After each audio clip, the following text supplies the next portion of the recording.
Another Saturday morning conversation, man, live from the Wood Grain Studios. True indeed. Yeah, my man DJ Iron Monkey in the building. Yeah, my man DJ Cave, man, with me. Dude finally turned the heat on. We on episode 10. Ooh, yes. Finally turned the heat on at Wood Grain Studios because we some G's. You know what I'm saying? We in here bundled up. Hell yeah. Sweatshirts, hoodies, skull caps, jackets, sweatpants, 2 pairs of socks. Yeah, the whole nine. I'm like, damn, dog, it's cold in here. He's like, yo, I could just turn the heat on.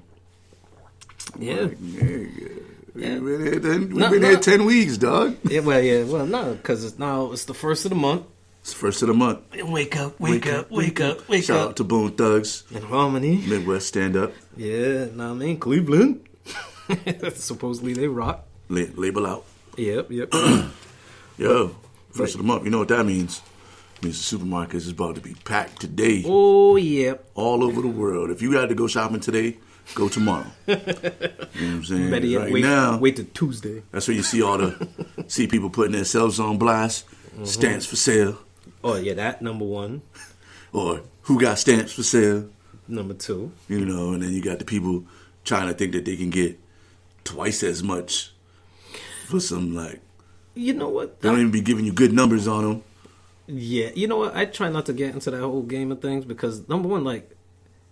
I remember when I used to first get food stamps. Or, like, my family, I should say. It wasn't even about that. It was just that big block of cheese. Like it was the white package with the name of what it is, chips, bread. No, see, that's different. That was the food pantry. Oh. That's when you go to the food pantry and you get the fucking the can of pork. And it just had the pig on it, and you had the welfare cheese, the big block here to slice that shit yourself. The brown bread in the can, with the raisins. Listen, I never ate the brown bread. I've always heard about it. Y'all would never know how delicious that shit is. Like bread in a can? Bread in a can. Fuck. That's a hood delicacy if I ever, like... We have to add that to the hood delicacy list. You know what, though? I've never had it. I keep hearing about it. Delicious. And when I go to the store, I keep forgetting about it. You know what it reminds me of? Like those, like bran muffins. Like the dark brown bran muffins. Uh-huh. Like that's... Or like some restaurants will sell it. Like really? the dark, like, I want to say Cheesecake has like a dark brown, but it's like, it's not the same. Like, the canned bread is like it stays a little, to use one of my favorite words, moist. Oh boy. And then the raisins, and you heat it up, put a little butter on it, man, with some beans.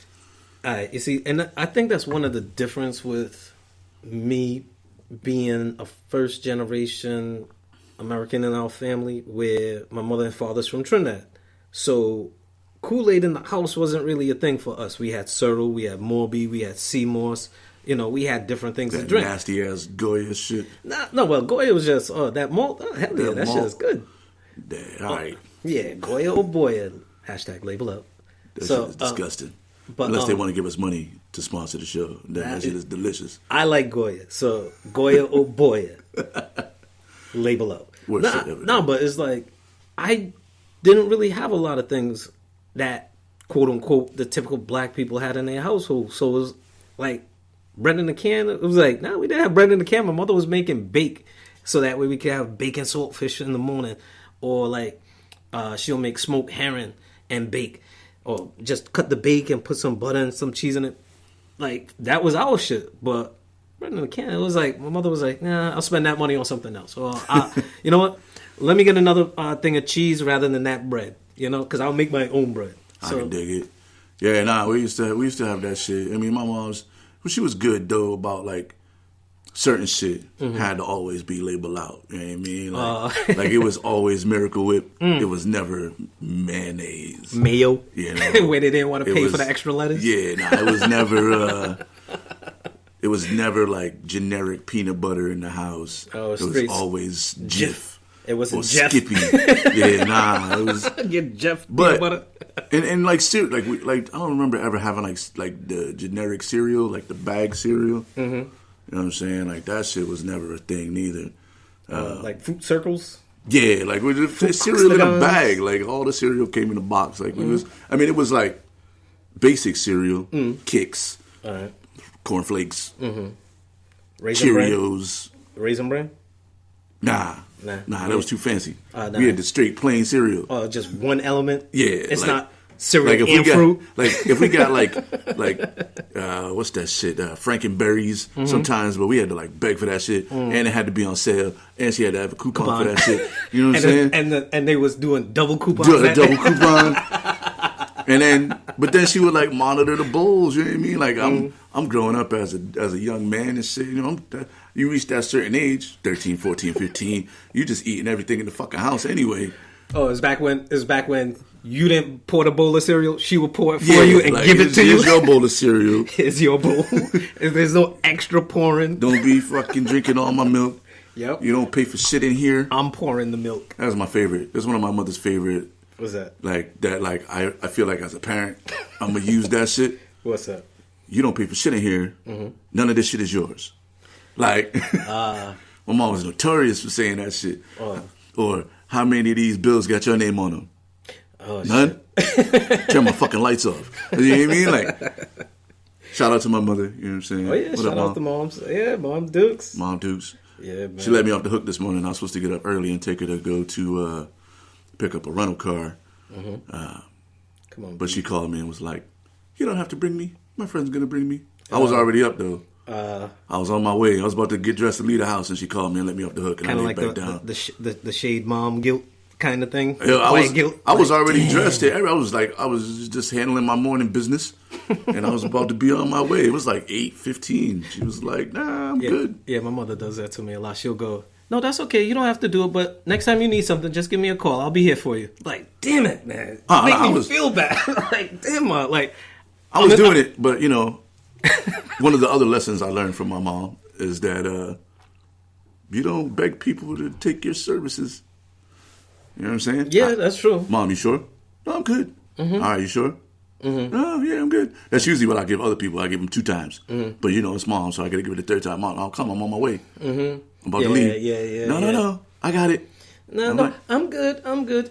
I'll just wait out in the cold. Oh, damn it, man. Oh, no. It wasn't that kind of guilt trip. Nah. That's what my mother would do to me. I'm like, She was actually letting me off the hook. She wasn't calling to make sure. I got a sweater. I'll be okay. I'll be warm for 5 minutes. Oh, damn, Mom. Come on, man. Chill out with that shit. No, I'll chill out. Don't worry.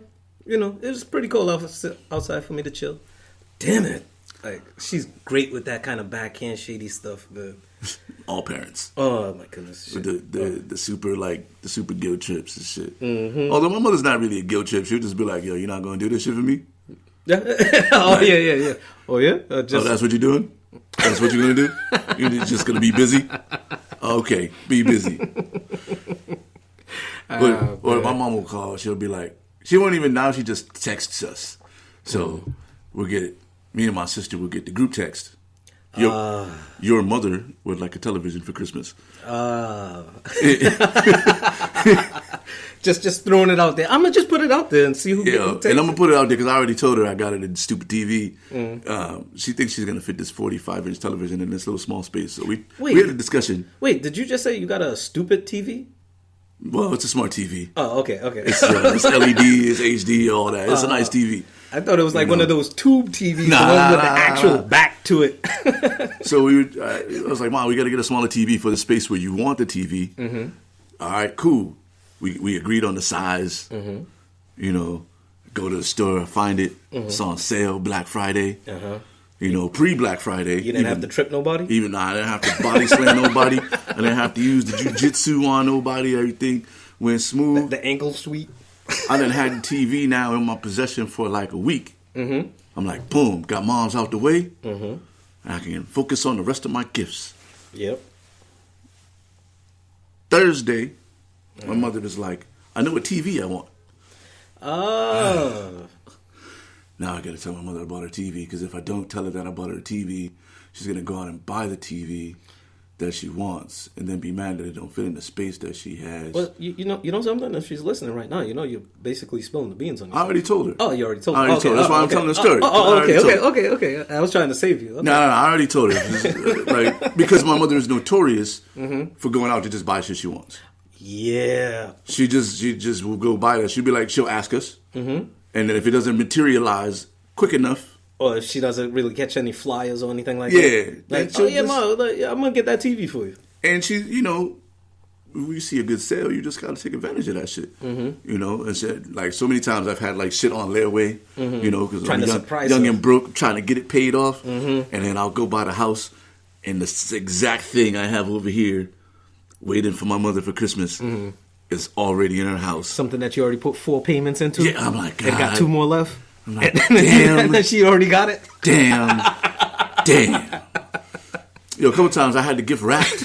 I was like, it's wrapped, it's ready to go. Go by the house. Hey, Mom, what's going on? Holy shit, when'd you get the... I guess somebody else is getting the Keurig. You know what I mean? Yeah. Oh, yeah, Mom, you got that Keurig? Oh, sweet. Yeah. I was thinking about getting you one of those, too. But you already got it, so it's the thought that counts, right? I mean, I've been able to like catch her on some stuff because she wanted a few things that she wasn't gonna pay for, and I knew she wasn't gonna pay for that shit. So I was like, I got plenty of time to get this shit. But you know, hey, Christmas coming, man. You know, get your gifts out. Yo, the new stocking stuffer gift. Oh yes. Did you see it? Yeah. If you follow me on the social media, or you should. You should. Oh, actually, I think my lady posted this one, but Ballsy. Oh, yes. Ballsy. Shout out to Ballsy. Label out. Label out. Yeah, I need to sponsor the podcast, too. Holla at us. We need our nuts washed, too. Has a nut wash. Like a whole nut. They call it the sack pack. Oh, it's a sack pack? That's the actual name of it? So, ladies, if you're thinking about stocking stuffers, you know what I'm saying, you go ahead and you get your guy some nut wash. Now, it's not what you think. It's not like for walnuts and Brazilian nuts. It's not for walnuts or Brazilian nuts. It's also not a bottle full of nut. It's for these nuts. It's for these nuts. Hold on. Actually, it's actually called ballwash.com. If you go to label out. If you go to ballwash.com, you can check these out. Label out. Their Christmas slogan is "Keep your jewels jolly." Well, yeah, shine those jingle bells. There we go. Yeah, and then we've got your sack. It's a sack pack. It comes with nut rub. Oh boy. Which is kind of like, it looks like a can of wave grease. You're trying to get you're trying to tighten up the edges on your balls? Trying to manscape, you know what I'm saying? So just make sure you manscaping, I guess. Keeping the new growth in place. Keep your shit smooth and silky. The baby hairs on your balls. So keep your edges down. Get waves. So in the with a non-Caesar part, half moon cut. Yo, if you got waves in your nut hairs, yeah, you're a little bit too flamboyant. You're doing some different shit. Wait. You could be on some Dwight Howard time. Or you could be on some Dwight Howard time. I'm sure Dwight Howard is a major sponsor of the sack pack that comes with sack spray and ball wash and nut rub. That's a perfect segue too when you look at it. Oh my God. It comes in flavors. Oh jeez. Comes in flavors? Yeah, it comes ocean and air. Smoke and suede. Wait, who wants to be suede flavored? But then they have like a Q&A too. They have a Q&A. No, seriously. Who wants to be suede flavored? Like who eats suede, number one? Oh, they got an MMA dude that's sponsoring them. Oh, well. I kind of want the t-shirt though. They got a t-shirt out that says "Live Balls Out." Oh, boy. Yeah. See, try to have a corporate job and go and they got a lady. They got a lady that they endorse. Oh, where? In the MMA, Mallory Martin uses ball wash. To each their own. Is she a... No, it doesn't say she is. Well, yeah, we both know what it is, and that's why we're trying to... But is ball wash just for your balls? No. Absolutely not. Oh. Ball wash was designed to eliminate odors and keep you feeling fresh and moisturized in the toughest place possible. As we like to say, if it's good enough down there, it's good enough for everywhere. That's the slogan right there. If it's good enough for down there, it's good enough for everywhere. So that's like pH balance for. Yeah, that just sounds strong enough for a man, pH balance. That just sounds like some Australian trying to sell me on Crocodile Dundee being the best movie ever made. If it's good down here, it should be good everywhere. Like, okay, like, what are you trying to sell me on? Like, I should be walking around with a boomerang? Like, you know what? Let me lay off the Australians before they come up from down there. But nah, it just sounds like an Australian type slogan. If it's good down here, it should be good everywhere. Keep the funk off your junk. That's another one. Wow. Yeah, they really going hard. Ooh. Anyway. Imagine being in that advertising room with just brainstorming shit. Most fun ever in an advertising room, for sure. Oh my goodness. Yeah, man. we need nut slogans, guys. Yeah. Come on, think of one. All right, polish your jingle bells. Nah, maybe not. Something about these nuts. Not only good for Snoop, should be good. No, that one doesn't work. No. Yeah, shout out to Snoop, and again, Snoop, 25th anniversary. 25th anniversary of Snoop. But speaking of Dwight Howard, doubling back as we double back around to this fool. Oh man! First of all, to each their own. To each their own. There's no disrespect. No, I wasn't even going to go there. I was more so going to go down the road of love is love. Because we also going to talk about this dummy Kareem Hunt. But why is it so hard for athletes to keep their groupies in check? Ooh. Oh, you know why? And I'll tell you exactly Michael Jordan did it. Well, social media is horrible. Social media is killing people. And you see, and you know why? I actually did a little and when I say a little research, 7 minutes. That's as little as, and even with that 7 minutes, I watched video on YouTube and I actually sped it up. So, like a 3-minute video was basically about like 30 seconds. So either way, all that together, I did about 7 minutes worth of research on Cat Stacks. Now, remember how she came to fame? Like sleeping with all these rappers, trying to take pictures of them in the bed, and boom, boom, boom. And that she became famous because of that. That's kind of like with the whole Kim Kardashian thing. It's like people getting famous just doing like scandalous type stuff, right? So now, fast forward, social media is huge. You know how many people make bank just being a Instagram model? Yeah, that's true. They don't model anything in particular. In the case of your boy Tekashi, who, you know, he just being a straight troll, man. Just being a straight troll. Yeah, just tugging at Superman's cape until Superman looks down at you and now you got their attention. So, for those of you who don't know, if you don't have a TV, you live under a rock. Or you just don't live that lifestyle. The worst potentially great center in NBA history. He could have been great center, man. Nah, never great. He's never been better than Kareem Abdul-Jabbar. But he could have been. He could have been. He had a lot of potential coming in, is what I'll say. Jumped out the building. He had potential to be big. In top 10 conversation. Top 10 conversation. I'll give you that. All right. Can't stay healthy. No. Just dumb, goofy. And ironically, went on the injured reserve or whatever because of gluteal problems. Gluteal maximus. Which doesn't help the situation. Because he goes out for ass cramps or some shit. He's always had lower back pain. He's always had lower back pain. Always. Sciatic, whatever, you know what I'm saying? But now he's having ass problems. And then in the same week that he goes out with gluteal, we'll use the scientific term, gluteal issues. He's going to be out for 2 to 3 months. He's going to be out for 2 to 3 weeks. Weeks? I thought it was months. Months. He's out for a little while. Yeah. He hasn't really played many games this year to earn his paycheck, to be honest. Basically because his butt hurts. And then it comes out that the reason why his butt might hurt is because he's been messing with dudes. Well, yeah. Well, see, apparently, right? Now, him messing with dudes, all right. Again, like I stated up front, it is what it is. To each their own. Love is love. If that's what you prefer in your life, that's your thing. Yeah, that's your thing. You know, but if he's trying to keep it a secret, no. Well, see, if that's your thing, because he's denying it, and the cover up is always worse than the crime. So the trainees now. Well, damn it, man! I was trying to avoid saying that trainee. Either way, that person's now coming out saying the only reason they're coming out is because they feel threatened. They feel like Dwight is trying to strong arm. I guess she said that he was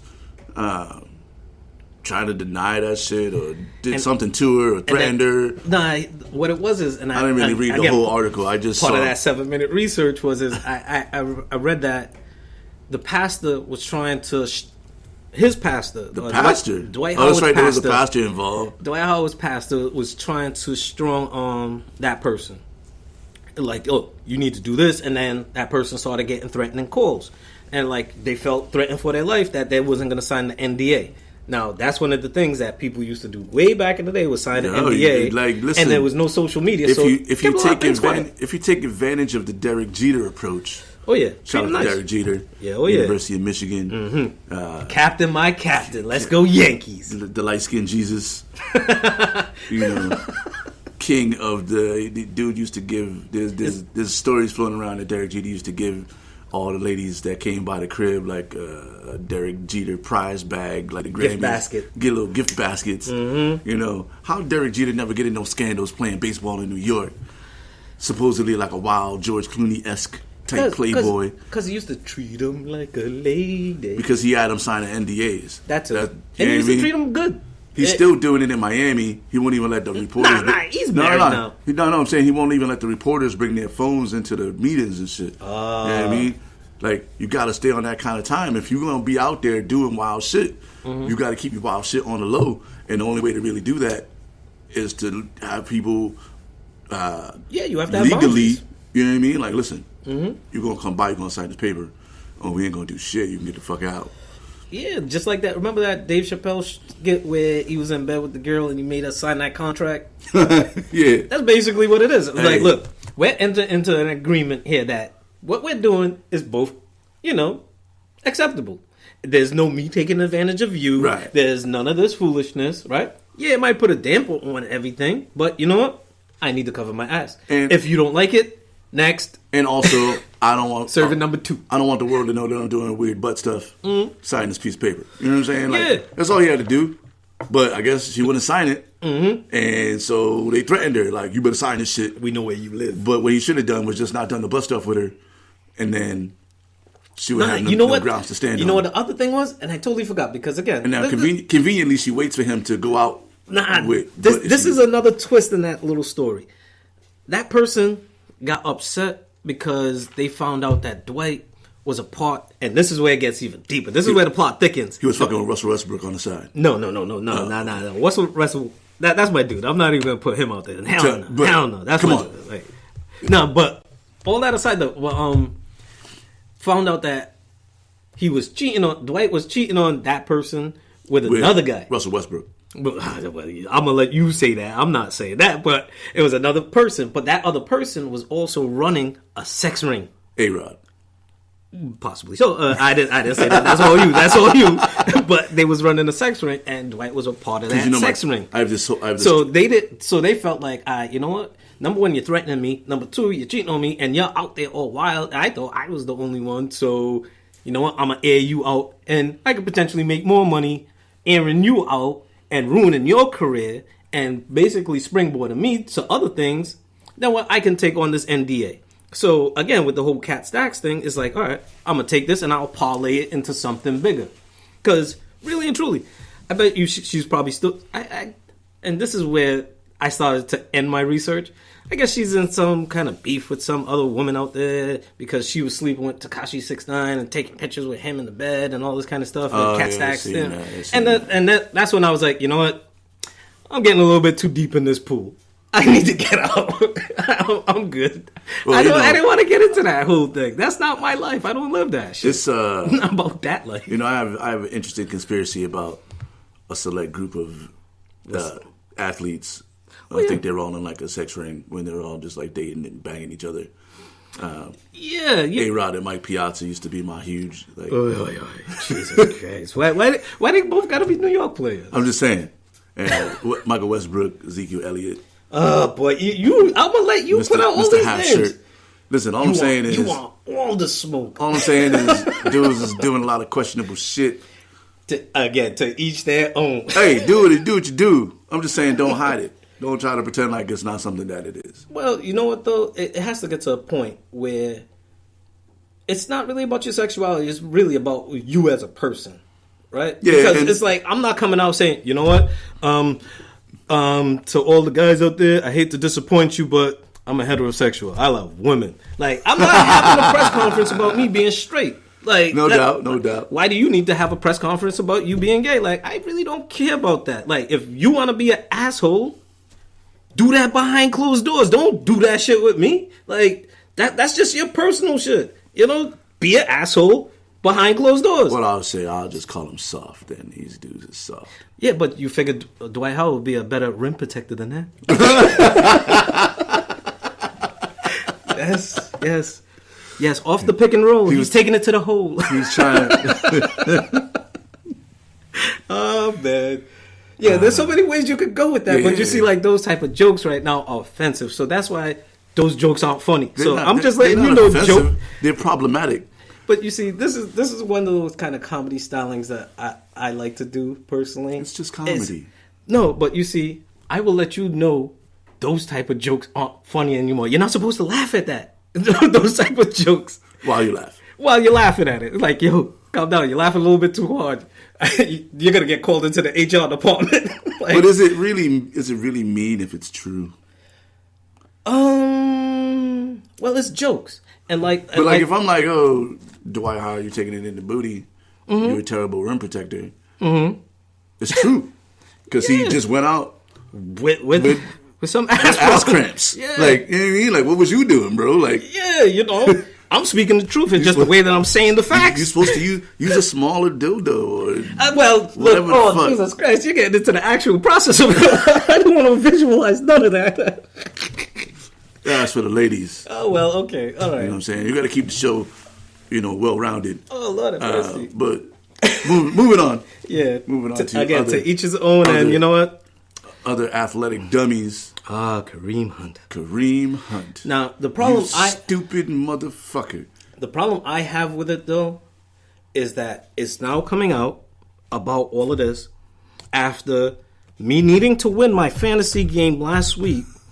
And I went up against a dude that had Kareem Hunt on his team, and Kareem Hunt put up enough numbers where I lost in fantasy last week. Yo, he lit it up last week, though. So now I'm forced to have to win this week to even be at the bottom of the playoffs. So basically, I got screwed over by Kareem Hunt twice because I played that person twice. And both times I lost to him because of the difference that Kareem Hunt played. I mean, I took a terrible hit in fantasy last week. I think the dude had Kareem Hunt against me, too. I have to go back and check. But now this dumb bastard, still in his rookie contract. So he didn't even get the huge payday yet. Gonna beat chicks up in the hotel. Now, well, see, this is who knows what was said. And what was done even before it got picked up on camera. Even before it got picked up on camera. But that doesn't matter. All that matters is that he assaulted this chick. He pushed her. He kicked her. He tried to punt her. If it wasn't for his girl, whoever that other chick was, pulling him away, he would have kicked the shit out of her. But you see, all right, now this is my thing.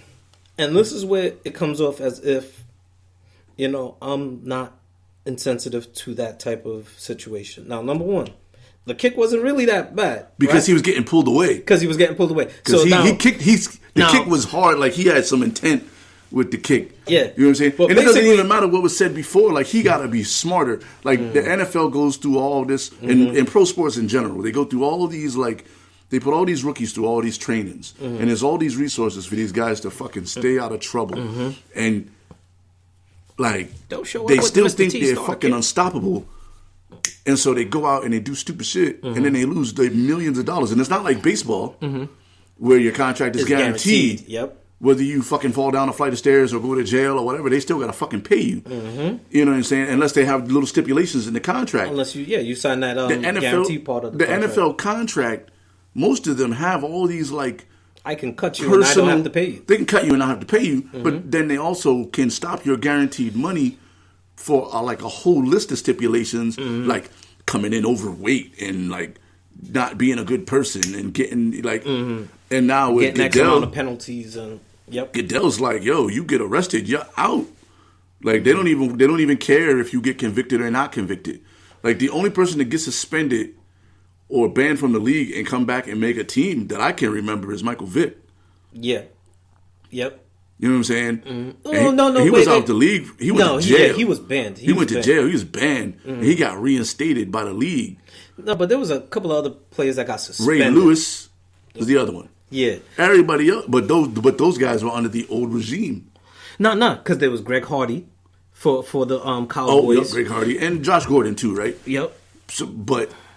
So, like, there's situations because even the other guy, Randy Gregory, on the Cowboys, he has some issues too. Where now he's starting to play, but like he's getting some stupid penalties during the game. But that's a whole nother point. But what's his boy's name? There's a bunch of plays like that. The bully ass dude. Who? That was bullying Richie Incognito. Oh, him.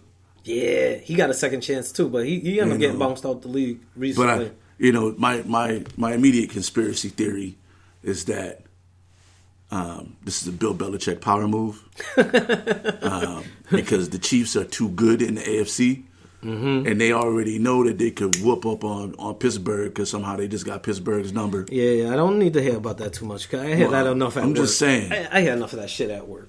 They don't view Pittsburgh as a threat, even with all the weapons they got. Yeah, that too. But these Chiefs, they don't want to see the Chiefs. That's stopping them. That's them stopping them from the Super Bowl. I never trusted Andy Reid anyway from the jump. So it's like So they had to make a power move to make sure that they lost one of their major pieces because they don't have no good backup. I don't even know who the backup is. No, Hunt. No, Kareem Hunt was the guy that just went out. The other guy, damn. But it does because I was looking to pick him up, and the dude that had Kareem Hunt was already smart enough to get the backup on the team, knowing that Kareem Hunt is now out, and the backup is now going to get the run. And the backup's been on waivers forever. And I've been thinking about picking him up, and I'm like, this dude doesn't put up more than 3 points a game.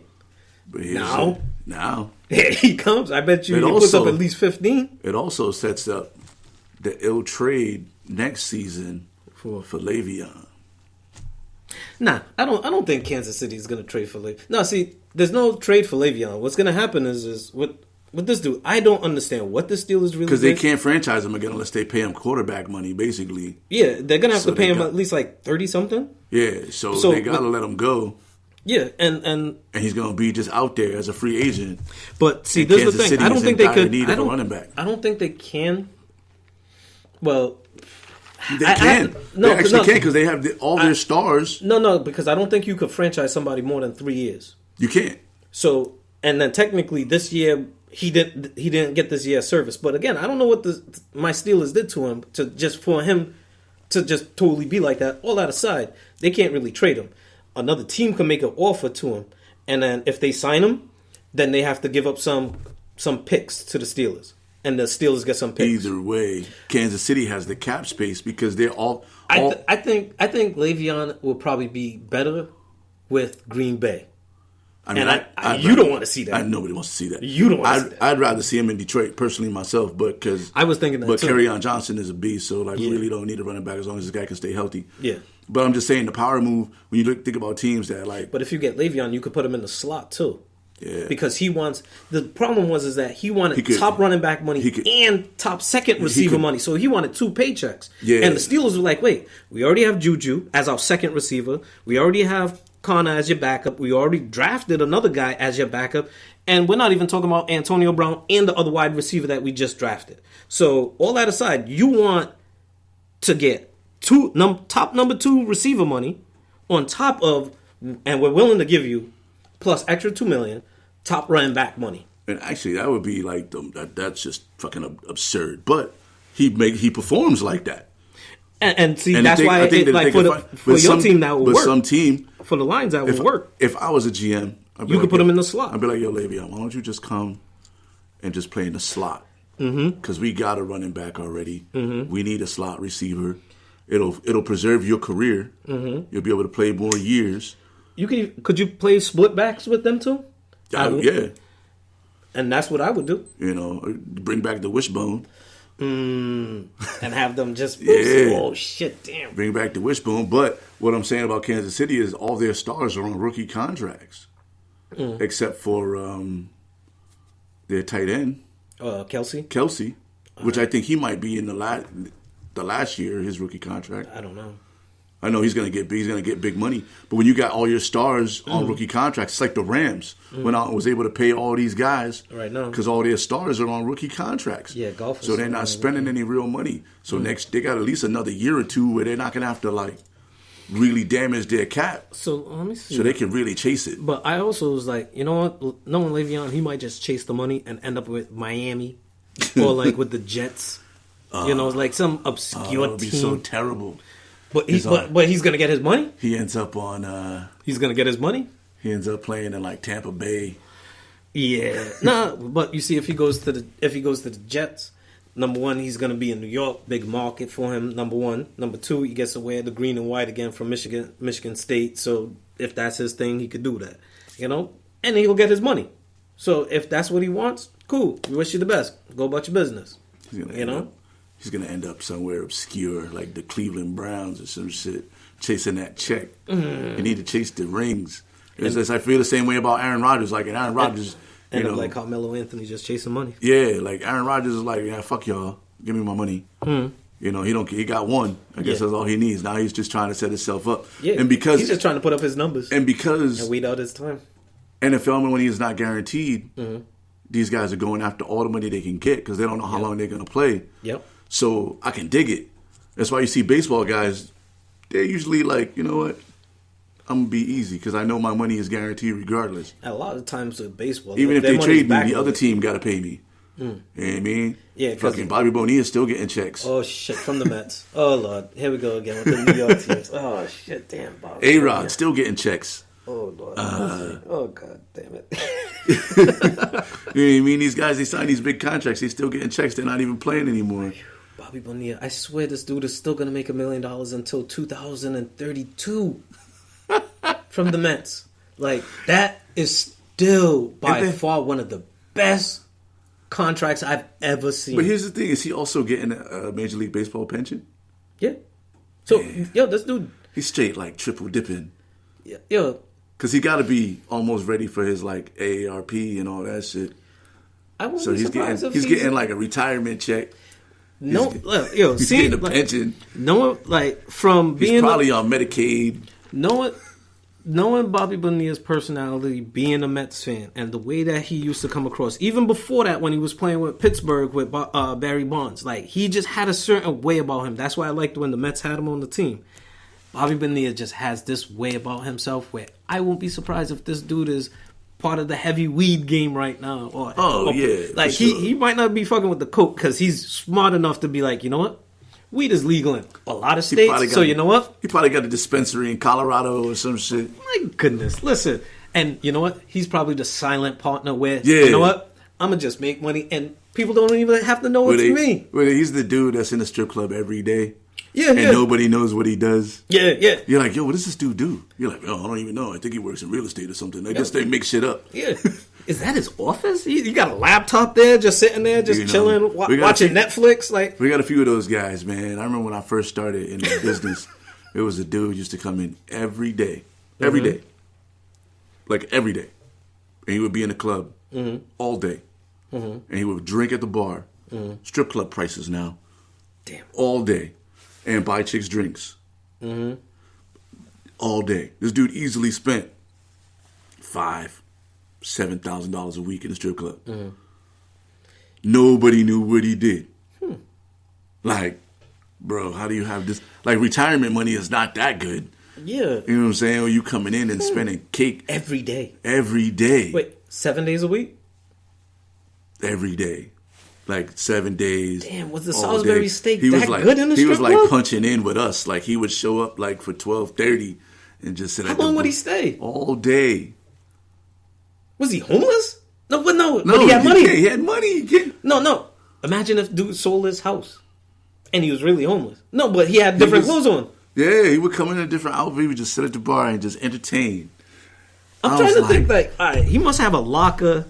I was like... He must have a locker at, like, the bus station, switch out his clothes, take a shower somewhere, go to the strip club and spend all day there. And then when you guys close, he's just back homeless. And then in the morning, he just does it all. It was like the first time I actually visually saw what it means to have disposable income.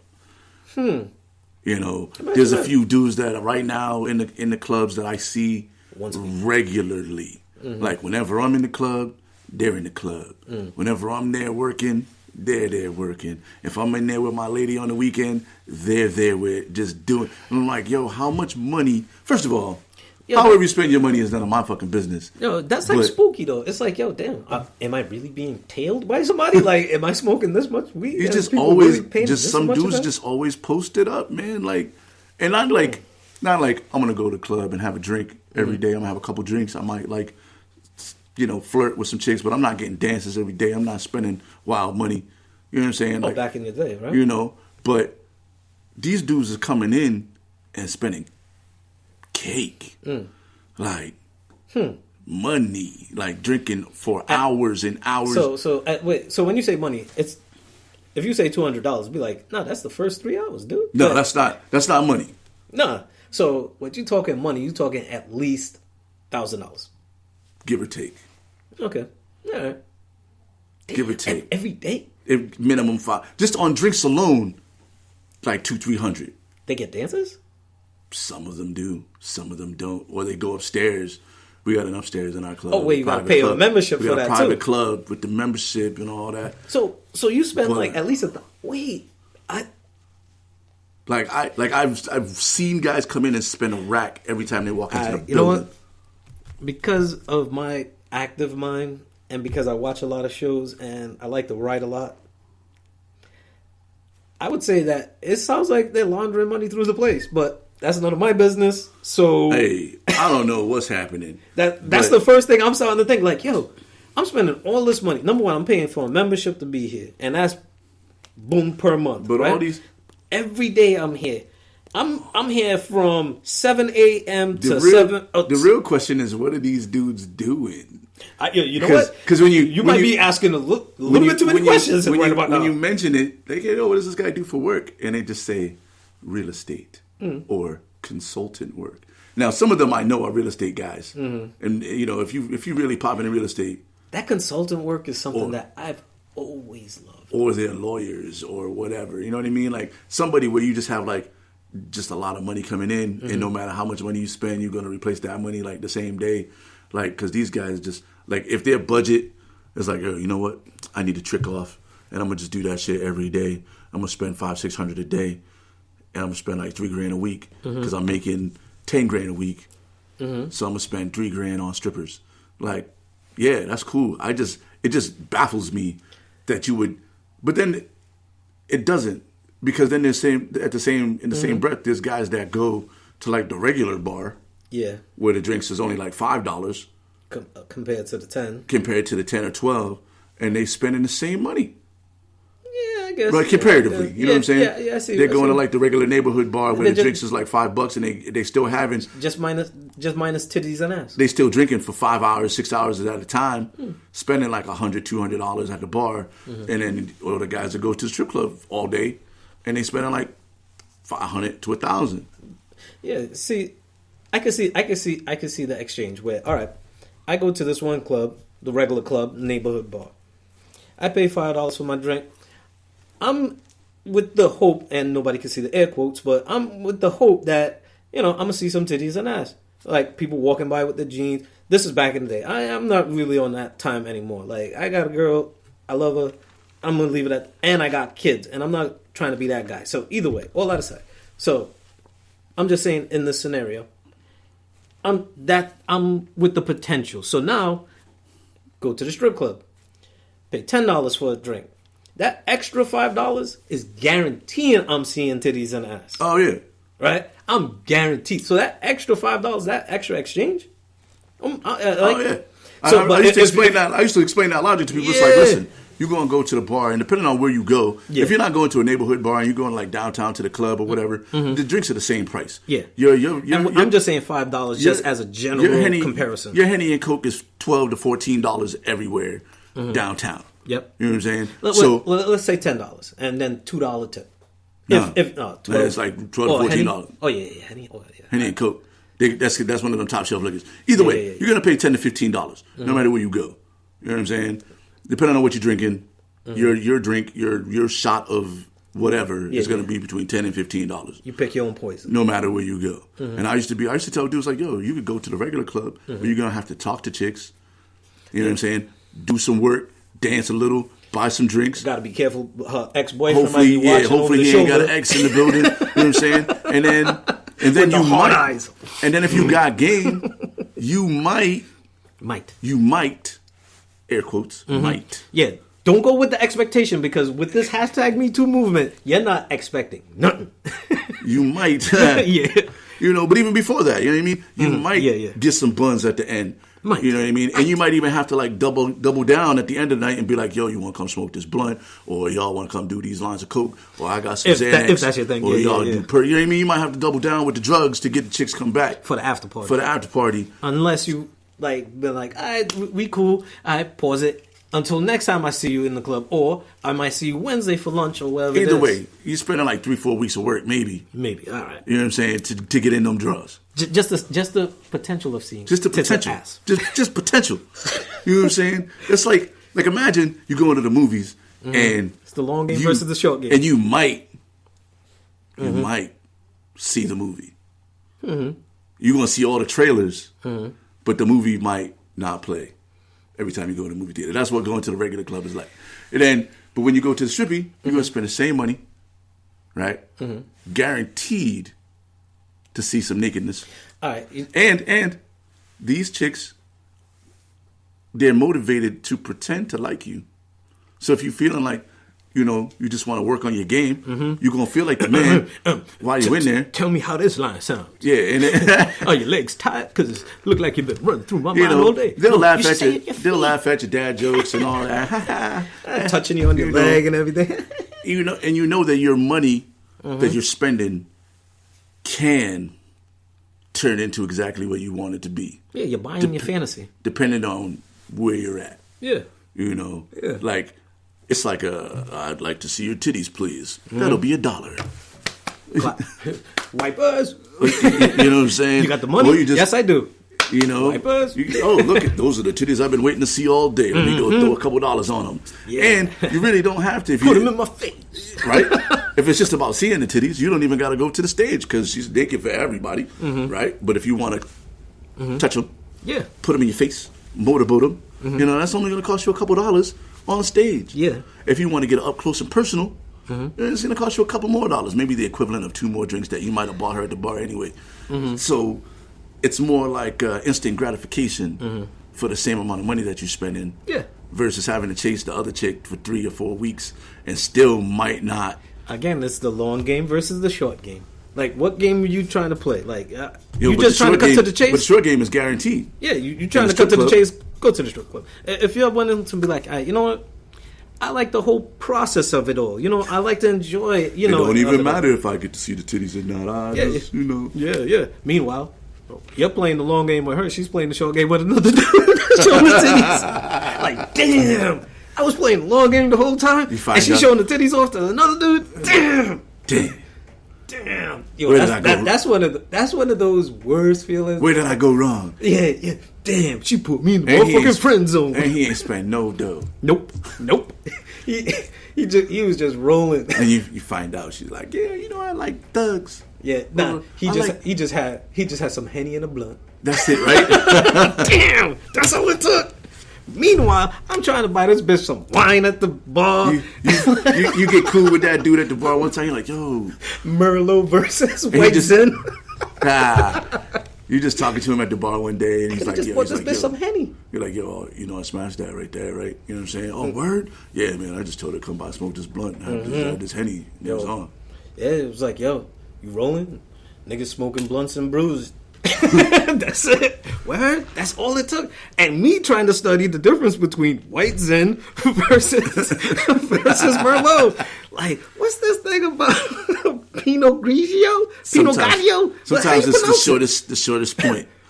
Pinot. Like, how you pronounce this? It's Pinot Grigio. Pinot. Like, how come I can't get the...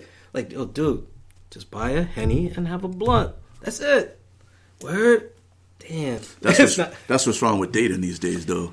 Well, yeah, and I don't really want to have that problem. I don't want. That's what's wrong with these young kids. Y'all young kids is too much instant gratification. Yeah, they want the strip club life. Motherfuckers ain't even trying to like woo chicks no more. They're just like, well, yo, I got these Xanax. Yeah, and you know what too? It's a real big picture thing. It's also the type of music that's played. Mainly on the main radio. Oh, yeah. Because, like, right now, like, what we've been talking about is that the music that's being played is basically, I've said before, strip club music. So now people want that strip club kind of mentality and now apply it to... I don't know if I call it strip club music, but... But no, but it's definitely a different life. It's different lifestyle choices. Well, the ones that mainly get played, like some of the artists, and I'm not gonna say their name because I feel like it's Beetlejuice, shit. But on the most part, that's the type of music that's getting pumped with that mentality. But a lot of this new shit is like really like sit around and fucking nod out music. It's not danceable music at all. You know what I mean? Like you can't dance to that shit. You can only twerk to it maybe.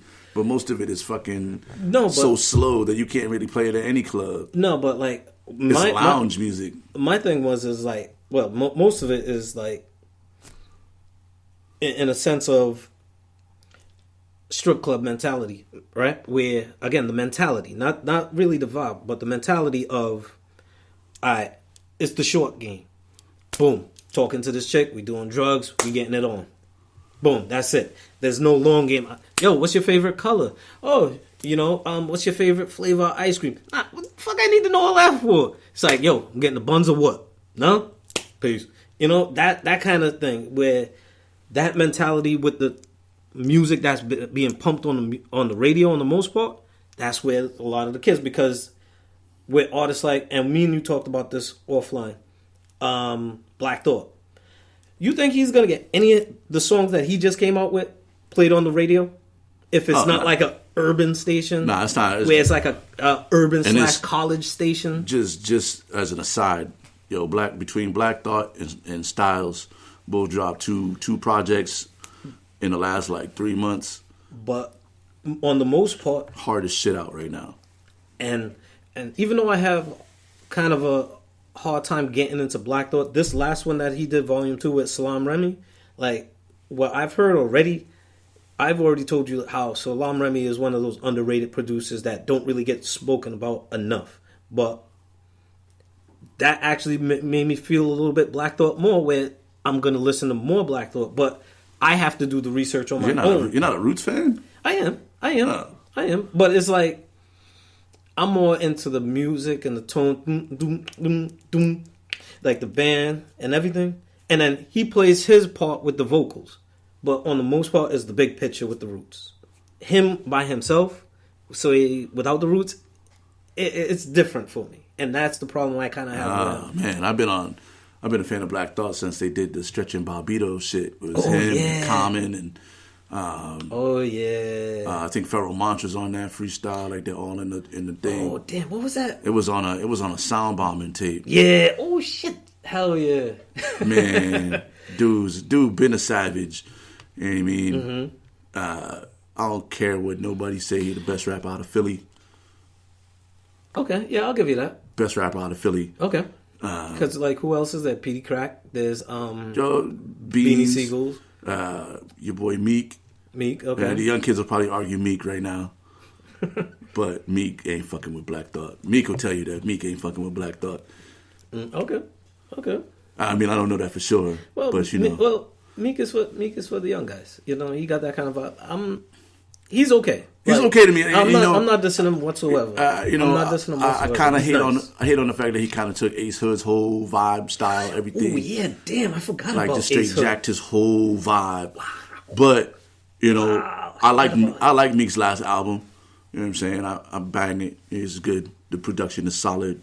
But he like when whatever happened with Ace and Rick Ross. You really tripped me up with that. When he fell out, when Ace Hood fell out, it's like they just plugged Meek right into that space and gave him that whole sound. And wow, yeah. Well, it's kind of like no, because Meek's been on the scene for a while with that kind of style. But it was like, you know what? Like you said, it was like, you know what? You don't want to play your position. You sit on the bench. Now you go in there. It's like what Diddy tried to do with Shine, and it just didn't work. Oh, jeez. But but yeah, get that. Go do yourself a favor. Listen to that Black Thought record, man. But you see, like when it comes to radio, on the most part, it's like they won't play Black Thought unless it's like a college station, urban station. But I mean, that's always been the case with strong hip hop. Don't make the radio anyway. And I've been like looking at. I haven't really been listening to too much hip hop because it's a lot of whack shit out there, and a lot of little this, a lot of drugs that. Like, whatever their names are, right? A young this, and I'm like, you know what?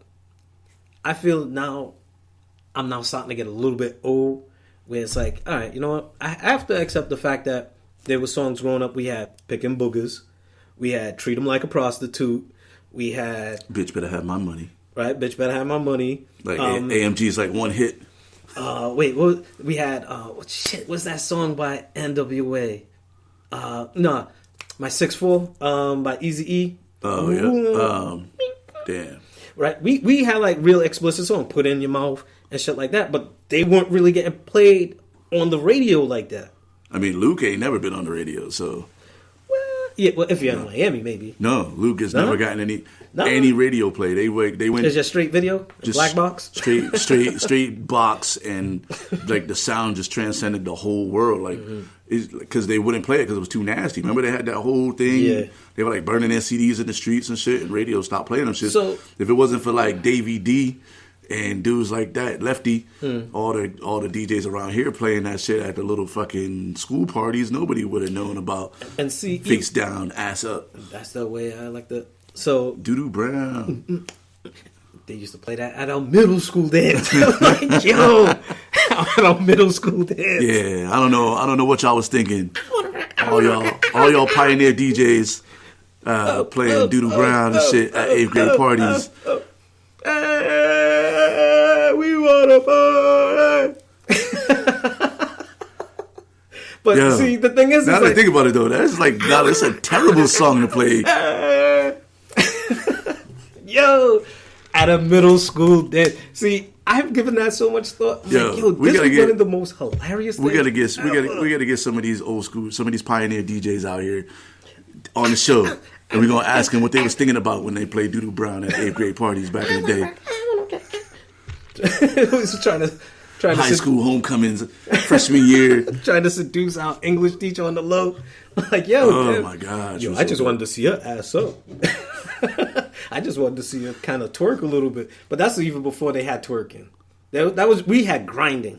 Yeah, it was just like you were all up on somebody where you didn't have them that little distance where you could see them actually shake their ass. They were just all up on you.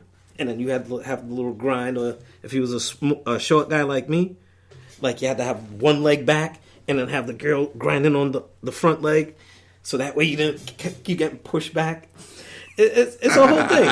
It's a whole thing to it. But well, now they got this other shit I was seeing. I don't know, the Jamaican parties where the dude's doing all the acrobatics and the chick just kind of bends over like a stage. The daggering. Is that what it's called? I think that's what it's called. I'm like, where's the purpose of this? Oh, it's good entertainment. You know, where he's spinning on her back. Yeah, like she's bent over, right? And he has his hand on his back. He's doing little moves. He's breakdancing basically. Like the one I saw today, like kicking his legs. He jumped up on the chick and did like some pommel horse type move. And then like Olympic style and pommel horse. He hopped up on her and like did like a little jig on her butt cheeks with his feet, and then jumped down and then did like a little spin. Yeah, did a river dance on her ass. I'm like how is she okay with that? Like, and sometimes it's a big chick, and sometimes it's a little chick. But you see, that just shows you the strength in black women. That they could stand there and they could take that. That's the strength. But all that aside, though, but how is that even dancing? It's good entertainment. Oh, because it's really like no, you get like yo, he just river danced on this chick's back. No, like, and she's okay with this. A couple of things, like number one, or like the one where they jump, the ones where they jump off of shit onto the chick. So, yeah. Oh, the body slam. like what the fuck is happening there? The Jimmy Snooker, Jimmy the Superfly Snooker. You're from the islands. Enlighten us on what the fuck that's about, sir. I'm from Trinidad. My family's from. Well, I'm from Brooklyn, New York. My family's from Trinidad. That's a Jamaican thing. Oh, okay. I think it's good entertainment. I'm not going to take away from their culture. I just want to understand why. No, well, see, look. And why don't you see the reverse? No, see, in Trinidad, all right, I'll give you Why this. don't you see it where chicks is river dancing on a dude's back? It's always like a dude, just straight, like using a chick. I haven't really done it, like, as much, like I said earlier. I did 7 minutes of research with the whole Dwight Howard Cat Stacks thing, right? I haven't really put that much research into that dancing. Because I'm intrigued. I'm intrigued. See, I would prefer you to be intrigued about something like that than that nasty ass post that you had before about dude with his masturbating sweatpants. Like, See, that's one of those concerning things. As a friend, I'm like, yo, damn dog, yo, you need to be thinking about something else, man. Like, yo, you want to hit this out? Like, like I'm saying, dog. Like, I'm just saying. Like, yo, just. I mean, this research, I'm with you with this research. Since you double back to it. Oh no. Listen, I wasn't going to bring it up ever again. I mean, I've been asked. Well, so about the daggering, then. I've been asked by my friends to not bring up the sweatpants situation again. But here, DJ Monkey over here. Oh, it's a Beetlejuice moment where I said it and I was back again. Oh, no. And then he described it, and now here we are back in this rabbit hole. Damn. I feel like this is a pure Beetlejuice. I feel like he's not supporting my rehabilitation. I think I said that word 3 times already. But I'm gonna let him off the hook because yes, it's Christmas. It's Christmas time. Yes, but also I've been rather intrigued. Happy by birthday, this, Jesus! By this, I've been rather intrigued by this big ass cow. Oh, holy cow! Yeah, that big ass cow. Yo, first of all, where the fuck lab did they make this 6'4"? Now, see, this is where again that's 1 ton. Milk cow. That's 7 minutes of research that I did with that whole bullshit cat stacks thing, and I'm not mad I'm even referencing that again. But like, what took away from me looking into the cow was that whole thing. I'm like, yo, there's a big ass cow, and then I heard the report that it was too big to slaughter, so it's saved from slaughter, but they have too big to slaughter, like. No, I guess if you have a little machine where they prod you and you walk through the machine and then it chops you up, right? Oh. Right? If you're a little bit too big to be walking through that gate and they prod you and you can't get through and they're trying to grease you up and slide you through, like, you know what? Fuck that. He's too big to slaughter. So I don't know how that process is, and I don't really know. That's the genetics of nature. We're at work right now. And it's a dairy cow, I thought. It has spots. Is it? Is it nah. Well, I heard that they wasn't gonna try to milk the situation, which was a very bad pun. Wow. Yes, dude, I know. I didn't come up with that one. I just, I'm bad for even repeating it. So actually repeating it makes it even worse. But yeah, that's what they said, and I'm not gonna repeat it again. So, it looks like a dairy cow. Yeah, it does, but they said that, they was thinking about other plans or what to do. Oh, no, it's a steer. Yeah. Knickers. That's his name, Knickers. Yeah. New York Knickerbockers. We big on the scene. No, we're not. And I'm like, at first I'm like, I worked on a farm, right, for a couple summers. Did you? Yeah, I worked on a farm. And wait, what, 4-H or? I worked at Alton Jones. Alton Jones, it's part of URI. As part of the agricultural unit, they have a working farm. So you was on some old McDonald time. Yeah, man. Actually, one of the more fun summers I had, because they did like little camps and shit, and it adds to my abilities of like, when they're like, name a thing about you that nobody knows. Well, I can ride horses. And, word? Oh shit, that's one of those things. I can ride a horse. I can milk a cow. I can pull chickens from an egg, or eggs from a chicken. Yeah. That's what I was like. Wait, I can pull chickens from an egg too. But that takes a little bit more time because you got to incubate them and shit. Yeah, about the level of weed that you find on that farm. You're pulling but here's the thing. Eggs. I've been in front of a cow. A cow is already a very big animal. Yeah, a bovine. So Knickers is 6'8". Wow. Damn, that's Dwight Howard. Oh shit. Oh boy! I mean 6'8", right? That's LeBron 6'8". No, Dwight is 6'10". But yeah. LeBron is 6'8". Zion Williamson 6'8". Like that's a NBA forward. No, it's not just the height. But then you have to take into consideration the length as well, because unlike a person, we're going straight up and down. With a cow, you're not just going up and down. You're going from left to right. So you have to take that into consideration. I mean, he's probably 6'8". He's probably 4 feet across. Unless that's the way that they're measuring them from left to right rather than no, they're measuring him up. He's 6'4" at the shoulders. Oh damn! Yeah. So lengthwise, because if he was to stand up on his hind legs, it weighs 3,000 pounds. So he's got to be. He's like a small truck. He's like a minivan. Damn. The best picture. The best picture is he likes to move it. The one that shows him next to other cows. Is a picture of him with other cows, and all the other cows just look like.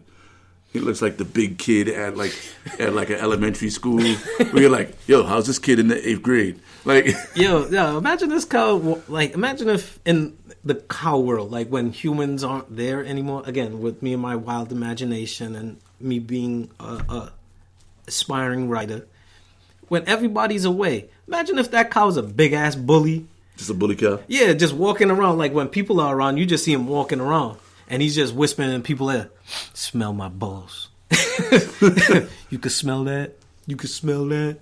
Well, doubling back. Why don't you buy me some of them hacky sacks? Yeah. Scrub my balls. Yeah, and just whispering this in other cows' ears because he's big enough, number one, where he's walking and his udders are slapping other cows in the face. Well, beef cow don't have udders. Well, he's slapping his balls in other cows' face then. It's just amazing to see the picture. Yo, they don't even have to big ass cow. Yeah, see, look. And what's gonna happen is some company is gonna build a thing big enough to slaughter this motherfucker, and they're gonna breed them with other cows and try to get more big ass cows. Well, before they slaughter it, they're gonna have to get the DNA. And then, for sure. And then they're gonna do some scientific Wachowski brother type stuff and Wachowski sisters type stuff, and stop breeding them that big. Yeah. Well, we could feed a small African village with this one cow. We could feed them for months. A small African village. What impression is that? I don't know. It's just some guy in the boardroom with their advertisements for breeding these kind of cows. Like, yeah, we can have these kind of cows, and if you look at it, this amount of beef can feed a small African country. Well, yeah, it can. That's the sales pitch, isn't it? Yeah. Yeah, what's up? But yeah, man, freaks of nature.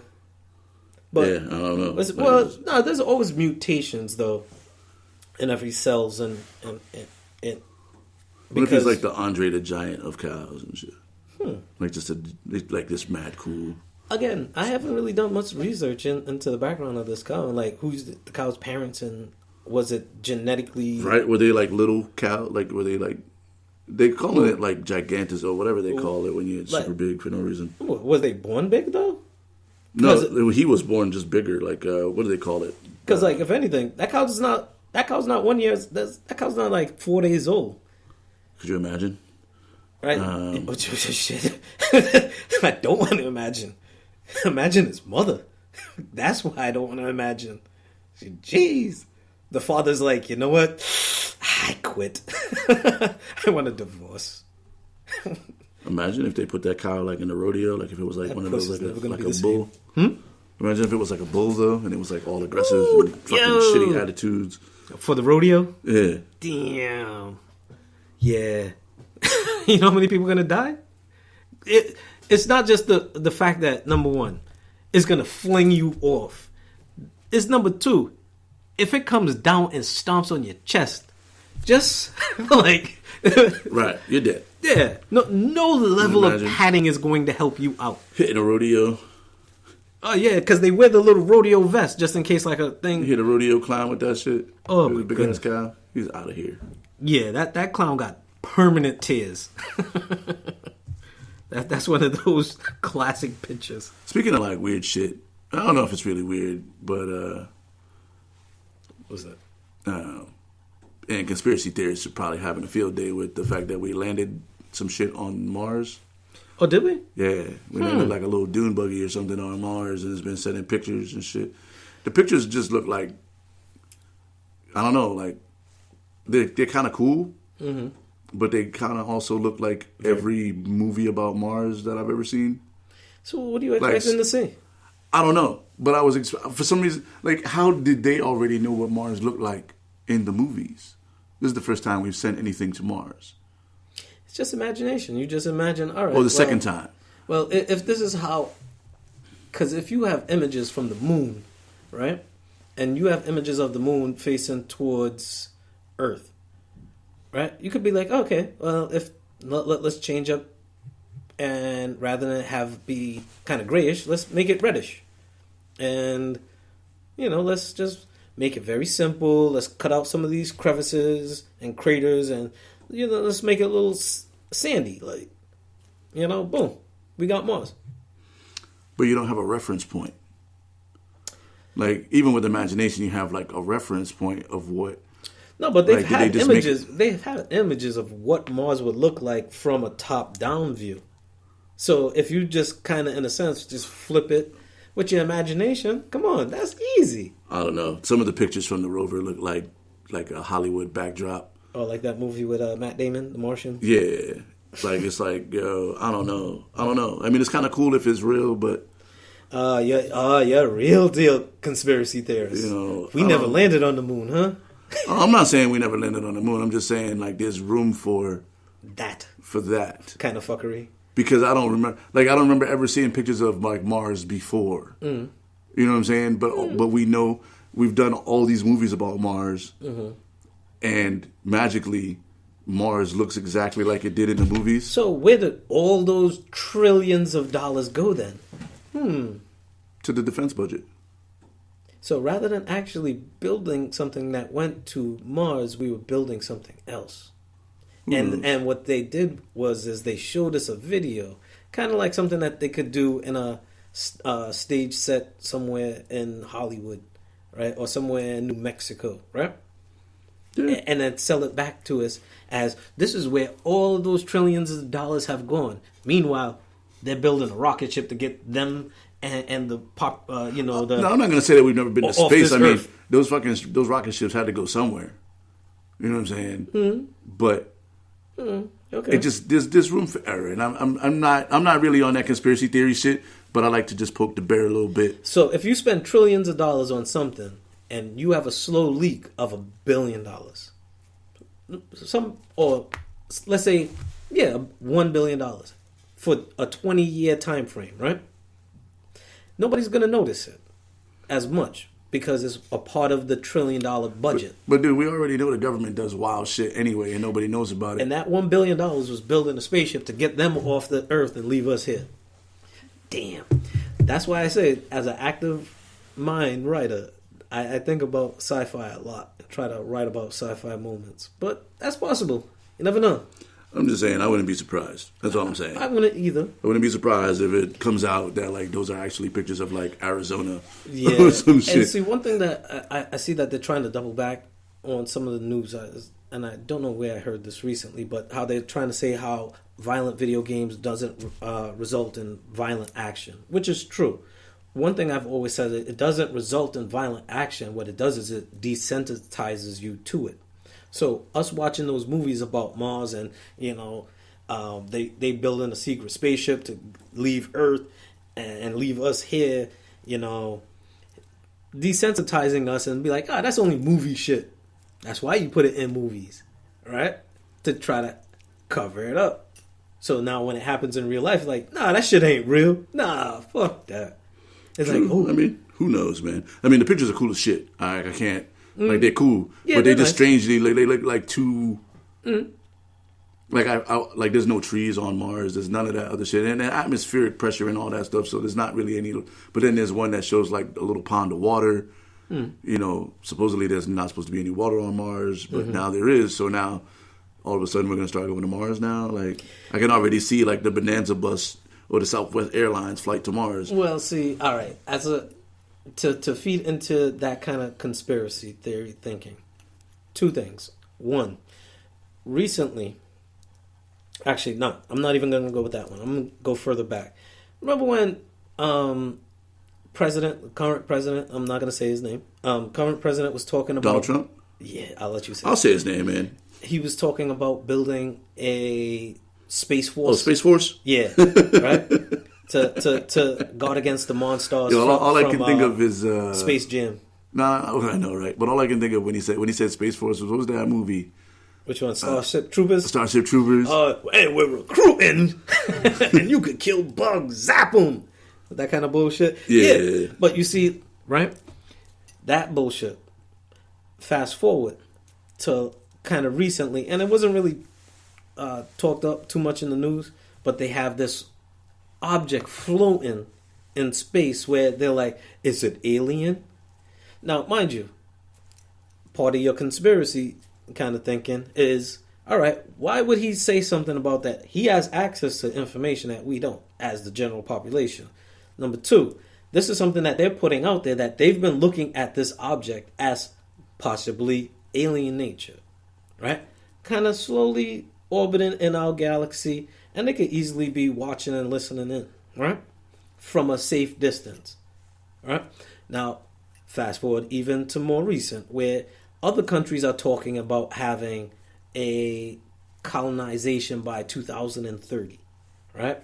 Or some kind of space force type thing, right? Why would you do that unless you have access to information that we, again, as the general population, won't have, right? But they're putting those little hints out there to say, all right, it's happening, but, you know, because if everybody's to know about all of that right now, imagine the panic that would happen, how the economies would flip, and a lot of businesses would change. I wouldn't, like, some people might not show up to work because, like, yo, fuck it, I need to be doing this. I need to be prepping for these motherfucking aliens, you know? like, fuck that shit. Like, me go to work for what? Like, I could just do whatever, and I'm not gonna throw any ideas out there like that and have that shit put on me. But either way, like, people might be like, fuck it, I'm not doing it. You know? I'm gonna just go travel now. I'm just not gonna, because I only got, what did Busta Rhymes say? There's only 2 years left. There's only 5 years left. 5 years left. Yeah. Yeah, but would you go to space if you could, though? Like, if they were like, yo, we got this new colony up here on space. I don't know. Like, what was that other movie with Matt Damon? The Martian? No, not The Martian. We had the, like, robot arm and shit. And he, like, hijacked this shit to go to space to save his daughter or something. Nah, I was thinking about the other movie with Arnold Schwarzenegger.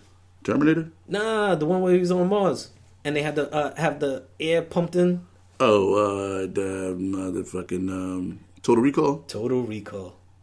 So, yeah, if it was like that, then I don't really want to go to Mars. You know? If that's going to be the case, like, you're better off with the evil that you know than the evil than that you don't know. The evil that you don't know? Yeah. And that's a good way of approaching it when you go to So you're saying sometimes. is you don't like surprises? I do, but to a certain degree, because some people, when they get scared, they scream and they get all meekish. When I get scared, I get ultra aggressive. Like, you've seen the videos where people get scared and they jump out, and then they get punched in the face. Like, right, I'm that dude. Like, I'm gonna punch you in the face. Like, I don't like to be scared like that. I don't like to be surprised. Like, so certain surprises are nice when presented in a certain way, but in a Total Recall kind of way, living out on Mars, maybe not. You know, get the 3-titty chick going to the strip club. Like, I don't know. I don't know if I could deal with that. Would you do that? You know, I kind of feel like if it was better, you know what I mean, or just to say that I was there, like I might take a little round trip. You know what I mean? It might be like if there's like colonies, if we colonize like another planet or some shit, and they're running like the special, you know, JetBlue prices to Mars. It might be a move that I might take for a vacation. You know what I mean? Bucket list shit. Well, because a couple of people been, like Tesla's been on it. Virgin Air's been on it. There's other, like, SpaceX. Like, there's been people. So, again, like what I said, there's probably, you see how they've been preparing for it underneath our nose, but then people get dazzled by other bullshit. Like the caravan? Yeah, the caravan, all this other bullshit that the president is throwing out there to get you to think about that rather than, look, this is actually happening right now, and this is the future right now, but as a general population, we're going to have you just feast on this bullshit, like, you know, oh, the caravan. Like, what's happened to the caravan? I really haven't really heard that. It's at the border. They're basically just camping out now. People getting fucked up over there. They're like shooting tear gas. Not just that. I've heard some other little stories like mothers dying. Yeah, one mother fell over a fence and got impaled in front of a child. Like that kind of nasty shit. Like yeah, they're really going. But they want their freedom. They're really going balls to the wall down there at the caravan. But I mean, hopefully they figure that shit out. One way or the other. You know what I mean? God bless them. Like there's, I don't know what's happening with that. But yeah, shit. The only other thing that really, George Bush Sr. Oh, shucks. Passed away this morning, 94 years old. All right. I didn't know he was born in Massachusetts. See, George Bush is a New Englander. You know, he gets a lot of. Everybody thinks. I mean, he basically got famous being in Texas and being the head of the CIA. Yeah. And he ran for office in Texas. He ran for president from Texas. So everybody just equates him. Read my lips. As being a rancher. No taxes. No new taxes. Read my lips. He's also famous for the 1,000 points of light. Yep. Yep. You know. Hey, but looking back at it though, as bad as we thought we had it with Bush or right, even with Nixon. Well, but he was doing it in front of his wife. Like when they were together, and you know they with the nurse, he'll probably pinch her butt, and then she'll look back, and the wife is there like, "Come on, George, like, come on." I really feel like he got to that point in his life where it's like, look, I could pinch ass, and it's like, look, I'm with my wife. She sees me doing it. I'm about to die, so. I really feel like too. Like, I want to go he out. Just kind of like stopped fighting. Like his wife died earlier in the year and shit, and he was just like, you know what, I get sick again. It's a wrap, yo. Like, you know what? So, like, what am I sticking around for? Like, the love of my life is going. Like, 41st president. His kids are all straight. Yeah, you know what I'm saying. They're all relatively well off. Well, all of them, really. I mean, they're both like his daughter's on TV. Mm-hmm. His son was the president. His other son, Jeb. He's Jeb. He's in Florida. He's in Florida. That's a good way of describing it. But I mean, like, I guess, like when you look back on your life and you look at your family and you can like see that like everybody's good. Mm-hmm. You know what I mean? Like I feel like maybe I mean, I'm sure it doesn't make it easier, but I mean, like you feel like accomplished. Where you could take your last breath and go, yeah. Like I'm satisfied with my shit. Like everything was like as exactly. Take that last breath. You know. He was a fighter pilot in the war. Like, he got shot down. He's a war hero. He's the head of the CIA. Like, he's accomplished pretty much and one thing that everything. He's the president of the free world. You know what I mean? Like, and then probably, you know, people will come out with some the negative to say about him to have that counterbalance so that way everything's balanced of a view. But one thing that they always say is, like, when you pass away, it's not instantly to talk about how bad they were. Like, oh yeah, that's true. You know, you have to have a level of, okay, you know what? Yeah, there will be a time for that, but even still, let's put a little respect on his name and not really talk too bad about it. At the end of the day, you know what I mean, there's still like Desert Storm and all those things that happen while he was president. Yeah, there's negative things that you can say about everybody. I mean, but when you die, it's like it was either him or Michael Dukakis, who spelled potato wrong, if I'm not. No, that was Quayle. Oh, that was Quayle. That's right. Dan Quayle. But Dukakis was I think he was the governor of Massachusetts at the time. Mm-hmm. And like I remember my grandmother talking about how she's not even voting for that dude. Who, Dukakis? Yeah, because he was just a slime ball. But I didn't even like his name. I don't know. I mean, I was only like fucking 9 years old, so I didn't like. I didn't participate in that election. Yeah, but yeah. I mean, you can remember. I remember it. Mm-hmm. Jeez, Dukakis. Wow, that's a throwback name. You know. Wow, that's a throwback name. And it was like the first president after. That's like Pete Incaviglia. Right. Like a throwback name. The first president after Reagan, too. You know, even after all the Reaganomics and the war on drugs and all that stuff. Yeah. Like the world, the country itself was in an interesting place. But see, it was weird because Reagan had 2 terms, right? Yeah. It was at a time when a lot of presidents were having their 2 terms. And then he only had 1 term. Yeah, he only had 1 term. You know, which was weird. And then even with that, George W., like some people would say that he went to war to kind of get back at what they did to his daddy, kind of thing.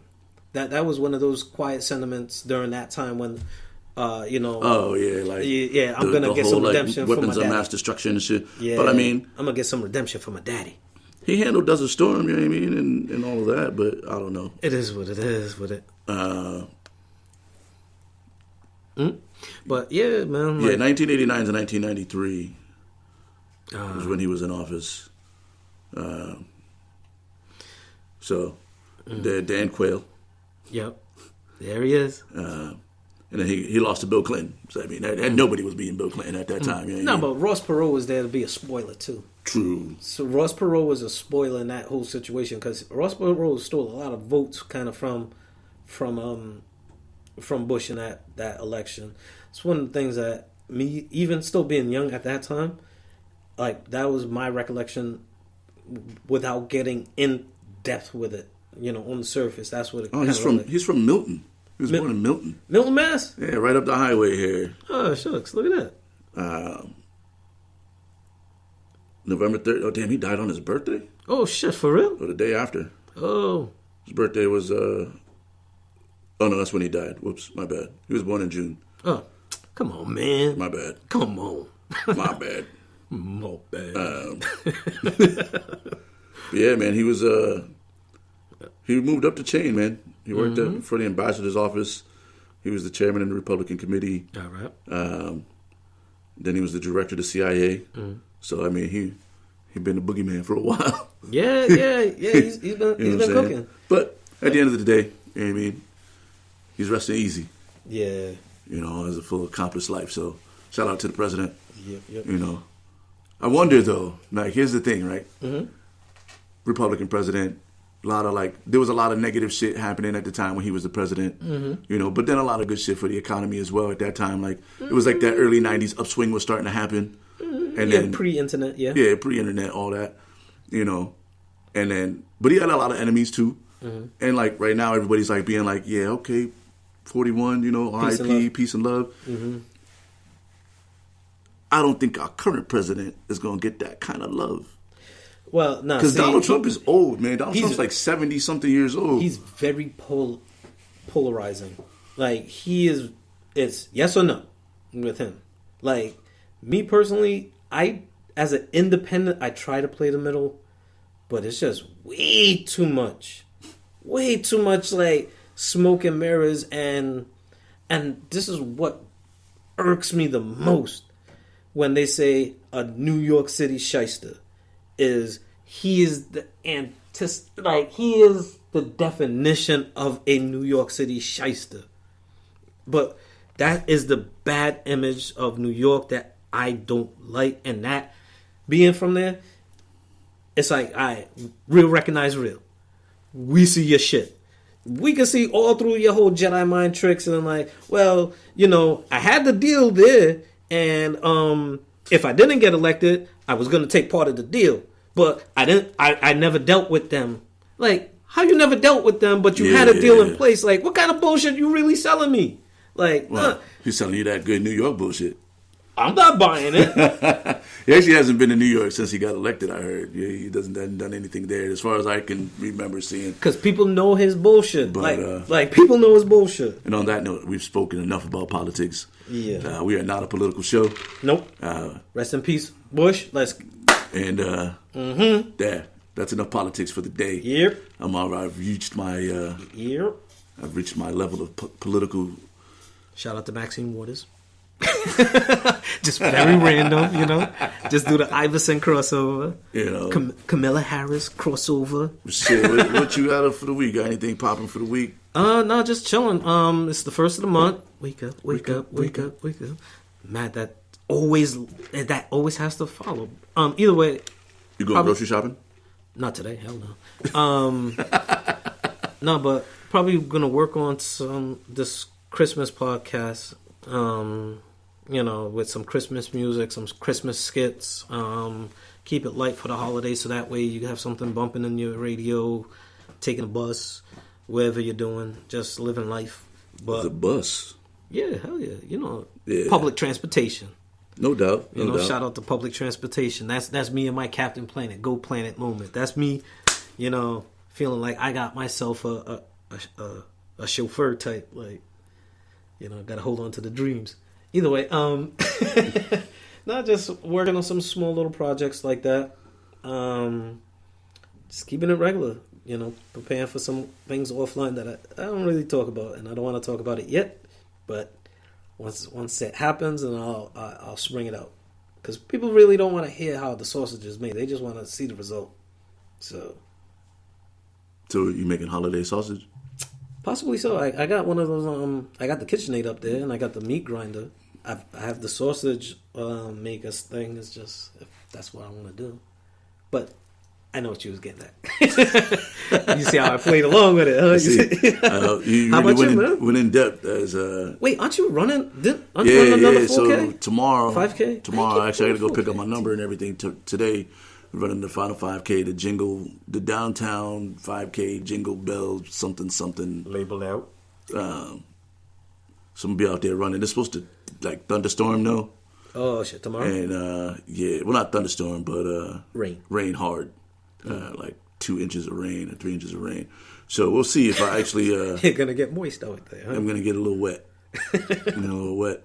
As long as it's not raining super hard, I'll be out there. If it's like flooding and shit, guess who's gonna be at home chilling? Me. Oh yeah, I was. I thought you was talking about me. I was saying I'm chilling either way. That's really all I got, man. You know where I'll be Sunday through Wednesday. You know, at the ballet. Yeah, I'm one of the music directors at the ballet. Is that what it is for real? Is that what we're calling it? That's what I call it, man. Okay, all right. You know, I know it's the strip club. It's a strip club, but yeah, it's more classy than that. You can say I'm the music director at the ballet in every circle, and they're like, "Whoa, really? Which one?" And you're like, "The one in Providence." Yes. Yeah. And then they'll usually throw a name out. They usually be like, "Oh, festival," and you're like, "No, not that one, but a small company. It's a small company." Yeah. Well, either way, and then either way, then you just change the subject. You walk away. I heard the Merlot was in season. Right. Stop talking about something else. You know, we got the 5K coming up tomorrow, so I'll have a recap of that as to whether or not I ran and got super wet or stayed home and stayed super dry. I didn't know you like to get wet. From training day. Shout out to Denzel. Yeah, man. Come on the show, Denzel. Yo, I'm mad that I was watching Jeopardy the other day, and they had Denzel movies by role. They waited to the end of the round to pick one, and then boop boop boop, time's up. Yo, and they didn't even get it.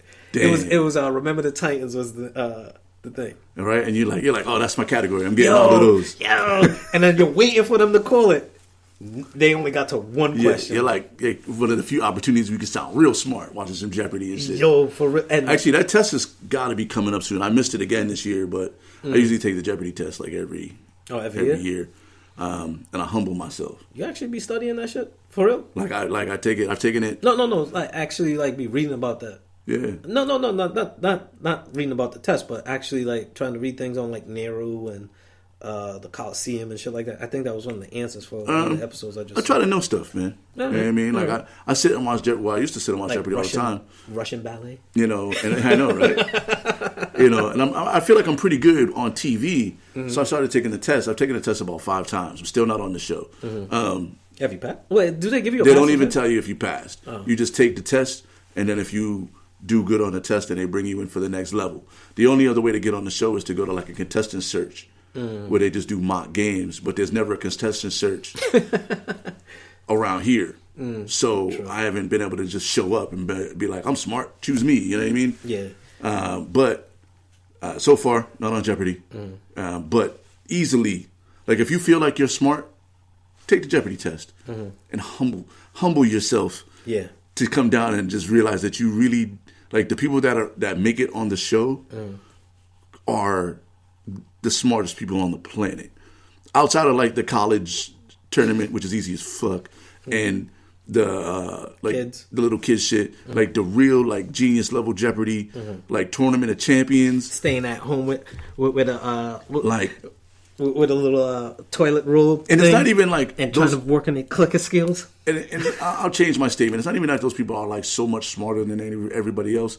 They have an incredible ability to retain information, except for that dude Greg Jennings. Who is easily the smartest person on the planet. No, see, this is a couple of things with Jeopardy that I've seen as tips. Number one, it's not just about what you know; it's how fast you know it. So some people, they actually with a toilet bowl, toilet paper roll holder. Oh yeah, you got to practice the button. Yeah, but here's the thing about the button, because I had the DVD on the back behind the scenes on Jeopardy, right? So everybody has their button. right? The question comes up. He's reading the question. You click the button. Mm-hmm. Whoever clicks the button first, it locks everybody else out. Mm. So that's why you see people like fucking mashing the button mad hard on TV because they're trying to like get in to the thing to light their shit up before everybody else because it just locks. It's not saying that you didn't know the answer. You get to hear the full question, basically, and you've locked everybody else out from answering. Yeah. So I just hit the button faster than you. Yep. So the first thing you have to do if you're going to go on Jeopardy is get your video game thumb, in shape. Your forearm. Get your forearm popping. Yeah, get that Popeye shit on. Secondly, they give you research material. So they'll give you there's 12 categories on Jeopardy. There's like 60 questions. They give you if it's 12 categories, they'll give you 24 of them, and you have to research those because those are going to be the ones for your episode. But you don't know which ones they're going to use. So they give you an opportunity to actually like train. It's not like you just show up and you have to know this shit. They give you an opportunity to research it for the most part.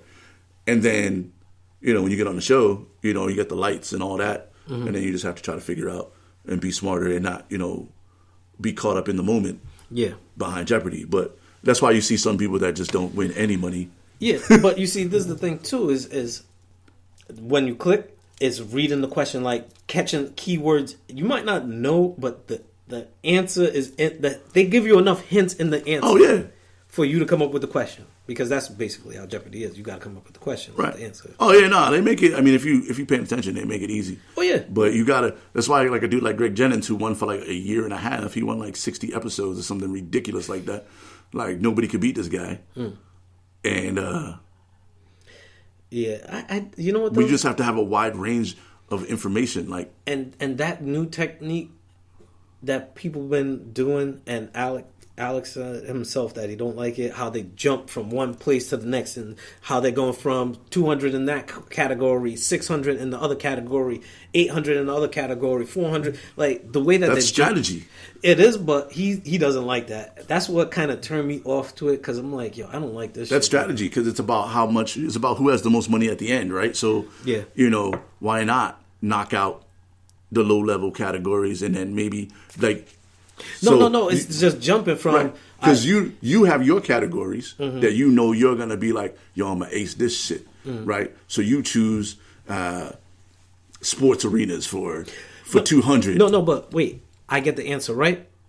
Now I'm jumping to a different category. I get that answer right. I'm jumping to a different category. I get that answer right. I'm jumping to that level of playing just in search of the daily double. Yeah. Right? That search, like just hunting for the daily double. Well, and then even after you get the daily double, and then you're still doing that, you're answering they're searching for the other one. No. Let's say in the first round.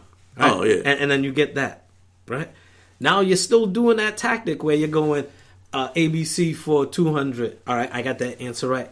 Let me get XYZ for 600. I get that right. HIJ. Okay, let me go with 800. And like that jumping around, that shit throws me the fuck off. I'm like, I like when you just boom, boom, boom. I kind of like it because then you're not. You also kind of want to like take that like pool approach too. Like when you shoot pool, if you got a ball that's sitting right in the pocket, why would you shoot that ball that's blocking the pocket? You shoot that ball later. If you got a category you probably know all the answers to that shit, you might want to save that. But all right, for the end. Right, but I mean, strategy is going to be different for everybody. But you're not starting, 200, 400, but also, 600, 800, 1,000. You're not going in order. You're just jumping. But you don't have to.